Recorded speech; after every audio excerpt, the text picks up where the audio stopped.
Alright guys, welcome back. So I hope everyone got out to go see Infinity War this weekend. I know I did. Go check it out if you haven't. Pretty damn good movie. So, I'm gonna ramp up with this. I have a Grail in here, but I also found some back issues that I was missing, and I guess I'm on a little Greg Horn binge. And to start it off, Greg Horn did some work for Marvel in 2005 to 2009. He did She-Hulk, Elektra, Emma Frost, and I think there may be a couple of other odds and ends that he did too. So while I was out of town, I went to see if I could find any of those comics. So this is She-Hulk number 11. I didn't find the 1 through 10, which are some of the better covers, but I did find 11, number 12, 14, 15, and some of these covers aren't that good at all. But like I said, I'm on a kind of a Greg Horn binge, so I got a couple. 16, 17, 18, and number 19. Okay. All right.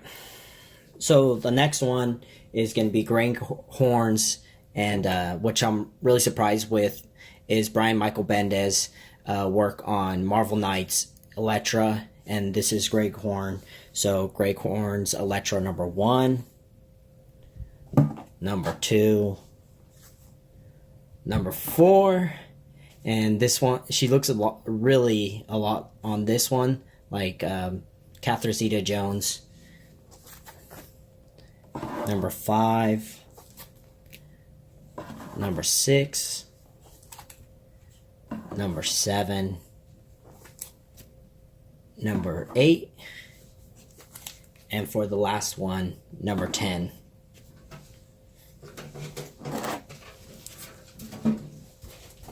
Okay, also this weekend I found some Wonder Woman that I was missing. I ended up picking up Wonder Woman number 105. Now this issue is the first appearance of Cassandra Sandmark, and she eventually becomes Wonder Woman, or I'm sorry, Wonder Girl.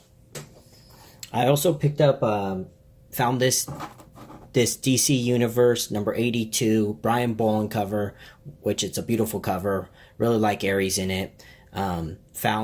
I picked this up just for the DC Universe one, but either way, I really like Brian Boland artwork on Wonder Woman. One of the only J. Scott Campbells I found this weekend was this Black Panther number 2. I'm missing the rest out of this run, so I'll eventually find those. And all these books that I'm showing right now, I only picked up for $2 each, because they were off. They were basically half off cover price, so picked that up for $2. Now, a spec that was on CBSI was that this Marvel Rises Zeros has a first appearance of a new character, and her name is Amber Quaid, and she's a mutant. I think it just basically gives, in here, it shows basically a rundown of her abilities and who she is. So I'll show you that right now. So this is it, profile on her, and it tells all the information about it. But this is a free issue that you can find it in your comic book shop, and it's supposed to be the first appearance. So if you didn't pick those up, I'm pretty sure you could go back next week and get them, since they are free comics. An Adam Hughes that I was missing was this Wonder Woman 141. I think that was the only Adam Hughes. Oh, no. Actually, I picked up another Adam Hughes. Alright, so this is really funny. This next stack of comics, there was a dollar box, and I was going through those dollar boxes, and I ended up finding this Ghost number 3. This is a double, but for $1 I was going to pick it up. I also found this Robert Kirkman Marvel Zombies Dead Day, and I believe this is a wraparound cover. And now, this next cover I'm going to show is kind of like a small key for me, something that I've always wanted, but just never bought it. But I was really shocked when I found this in the dollar box. I ended up pulling out this Gen 13, which is a cover swipe from Rolling Stones from 1993, which was a Janet Jackson issue. And I remember seeing this when I was a kid, and something that I always wanted, but I always forgot to pick it up. And this is a Jason Parsons cover, I believe. I could be wrong on that, but this was in the dollar box. And the funny part about these three that I just showed was that when I went up to go pay for the stack of comics that I showed, the guy was counting up everything, and I believe he said, "Oh, did you find these in the dollar bins? These last three?" And I said, "Yes." And he goes, "You know what?" He looked at this issue, and he basically said, "They're on the house, so you're not going to pay anything for these last three." And that blew my mind, because I mean, if you look online, this book ranges from basically $50 to $80, or at least that's the asking price. And this is a issue that I've always wanted in my collection. Frankly, I'm speechless for words that I got this for free, and I found this in the last dollar box before I was gonna leave, and I'm really, really happy to find that. Alright, so if you watched my video from last week, you would know that I ended up telling you that I was going to make an eBay purchase and get this Emma Frost #1, which is the harder gray corn cover to find. So I picked up that, which obviously it's a beautiful cover, so I had to get that for the collection. Amazing Spider-Man that I was missing out of my run, and the thing about this is, originally when I first started collecting Amazing Spider-Man, I wanted to collect everything from when I was born to current. And I did it for a long time until Dan Slott came on to the book. And I think I quit right around 600. And I put the title back, but whenever there was a first appearance, I tried to go back and pick them up. So I'm not missing many from when I was born to this. But from when I was born, and this is actually earlier from when I was born. And this is a George Romita, or JRJR cover. So George Romita Jr. Really nice Hydro Sandman cover.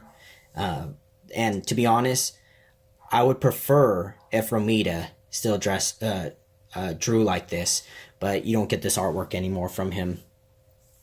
Another issue that I found really cheap on eBay that I ended up picking up was for my Alex Gardner run. This is a 1 in 10 variant. This is Wonder Woman 611. Ended up picking up that. So the next issue is something that I wasn't even looking for, but I happened to hear it on a podcast that they were talking about this book, which was Unpressable Defects. And they had talked about this, I believe they talked about this Howard the Duck issue, number 12. And I believe in the book it states that this is the first cameo appearance of Kiss in comics. And it's obviously the last page, so it is a cameo. I looked through it, and I ended up picking up this. Now, the funny thing is, I never buy comics from Instagram, but I've been trying to get some older books, and this week, someone put this on their Instagram page. This is Airboy number 5, The Return of the Valkyrie. And this is a Dave Stevens cover. I've been trying to collect some Dave Stevens. I feel he's very underrated. So, and obviously, as you can tell, he knows how to draw full-figured women compared to some of the newer artists that are out nowadays. So I picked this up from I think I picked this up for like $3 or something off of Instagram. Never bought from the guy before, but he did a good job of packaging it and everything. Now, like most people this week, I did ended up getting my J. Scott Campbell domino set in. So this domino number 1, and I may have these out of order. I believe this is actually the first cover. So this is probably the A cover, and these are exclusive off his site. So the A, B, C, which is a Jim Starlin cover swipe, or I'm sorry, not Jim Starlin, it's Steranko. You can see right there. So, and then I believe almost everyone's favorite, I ended up picking up the D cover also. So nice to have for the J. Scott Campbell set. Now another exclusive that I did pick up, and I don't have the real version of this, but JJ for Real does, and I believe this comes from Cliffhangers, but this is the Virgin variant of the remake of that issue. So I ended up picking up that.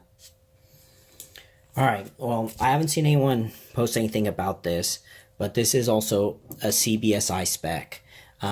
This is their Doomsday spec about Julie and Punch, Marionette. This is, and then Nightshade, and this is an early Rob Liefeld artwork in this cover, or in this actual issue. And as you can see right there, so this is them in the DC continuity after the DC bought out Charleston Comics. All right, down to Grail Time. Now I'm gonna put something up real quick. So I'm not sure if anyone has seen these before, but I bought these in the early 2000s. And this was out before digital comics existed. Now, I ended up going to Best Buy one day, and they had this set for sale. And basically, it's all the Spider-Man comics up until, I believe, 2003. And I started recollecting Amazing Spider-Man in 2000. I want to say, yeah, it was in 2001. And when I did that, I wanted to go back and reread the original comic books. And at that time, there was no way of really getting them besides buying them, or buying the graphic novels or some type of collection set or omnibus. And this was the much cheaper route, where I could get every single comic book that existed at that time in this 10-pack CDs. And you used to have to read this on Adobe Reader. And I went through and I read the whole Stan Lee, Steve Ditko run. And I really wish I had this article that was published about Steve Ditko and in the Wizard magazine years ago. And with that, what ended up happening, they basically were telling the story about how Steve Ditko never got the credit for drawing Spider-Man and putting his creativity into making the character who he was and who he is now today. I love that run. It's probably one of the best runs I read. I mean, it's aged, but I still really love that early stuff from Stan and Ditko. And, like I said, this is a much affordable way to read the comics before digital was around. But today, I want to say that I finally picked up my first Amazing Spider-Man Ditko cover or comic. This is my earliest Spider-Man cover, and this is Amazing Spider-Man number 5. Now, this is a major book for me. I was lucky enough that my local retailer bought a set, or I believe a whole bunch of the early issues, and I picked out this one because it was the earliest that he had in the stack. It's not a first appearance, but it does have Doom, and it's a fantastic Steve Ditko cover that I'm really happy to have in my set and I think after this I may have one in a couple in two Amazing Spider-Mans in the 40s, and then after that have some odds and ends here and there. But this is my earliest Amazing Spider-Man. Wow, really happy to have this. But anyways, that's it for this week. There's my Grail, and I hope you guys enjoyed it. Till next time, see ya.